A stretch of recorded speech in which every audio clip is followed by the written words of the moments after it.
மாண்புமிகு உள்துறை அமைச்சரையும் தமிழ்நாடு மேலிட பொறுப்பாளர் மாண்புமிகு பியூஷ் கோயல் அவர்களையும் சந்தித்து வந்தோம். நமது ஏப்ரல் 23 நடக்க இருக்கின்ற தேர்தலுக்கு 234 தொகுதிகளிலும் ஒவ்வொரு பூத்திலும் எங்களது தேசிய ஜனநாயக கூட்டணியின் நிர்வாகிகள் தொண்டர்கள் எப்படி செயல்பட வேண்டும் என்பதை பற்றிய ஒரு கலந்துரையாடல். எப்படி மகாராஷ்டிரா, டெல்லி, ஹரியானா,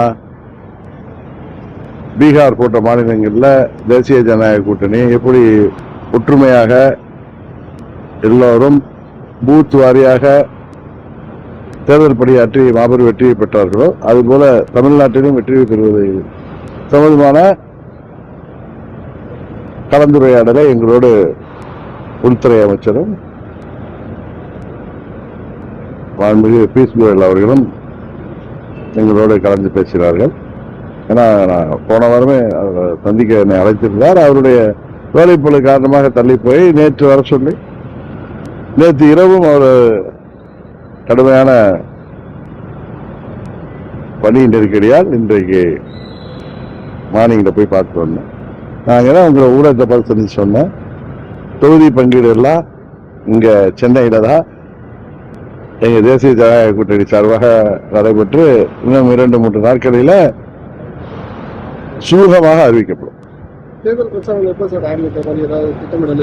தொடர்ந்து வேட்பாளர் அறிவிப்பு, நாமினேஷன். கொஞ்சம் வெயிட் பண்ணுங்க. நீங்களா ஏதாவது போட்டுட்டு இருக்கீங்க, 6 நீங்க 7 நீங்க 8 நீங்க இப்ப கொஞ்சம் ஏறி வந்திருக்கீங்க. அது என்னன்னு தெரியல உங்களுக்கு. அமமுகவுக்கு சீட்டு கொடுக்கறதுல தேசிய ஜனநாயக கூட்டணிக்கு ஒன்றும் எந்தவித குழப்பமும் இல்லை. ஆனா நீங்க தான் ரொம்ப கருவித்தனமாக ஊடகங்கள் நடந்து என்ன தெரியுங்கிறத நீங்க தான் பார்க்க போறீங்க. எடப்பாடி பழனிசாமி அவர்கள் சென்று வந்த பின்னர் நீங்க போயிருக்கீங்க. அப்படி போயிட்டு வர சொல்ல எதுக்காக போயிட்டு வந்தீங்க? அது ஒவ்வொருத்தரா போல. நீங்க முதலமைச்சர் நீங்கள் சொல்ற மாதிரி அமைச்சர் நேரு ஏன் டல்லிங்கெல்லாம் நாங்க போனாலே பயப்படுறாரு. அது எதுக்குன்னு தெரியும் உங்களுக்கு. நான் என்ன கடந்த வாரமே சந்திக்க வேண்டியது அவர்களது வேலைப்பளு காரணமாக இந்த வாரம் சந்தித்தார்.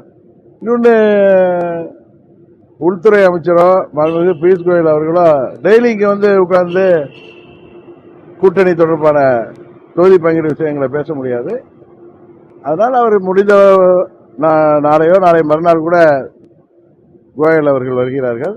அதுபோல சுமூகமாக நடைபெற்று நாங்கள் இந்த திமுகவை, மக்கள் விரோத திமுகவை ஆட்சி பொறுப்பிலிருந்து உறுதியாக தமிழ்நாட்டு மக்கள் ஆதரவோடு அகற்றுவோம்.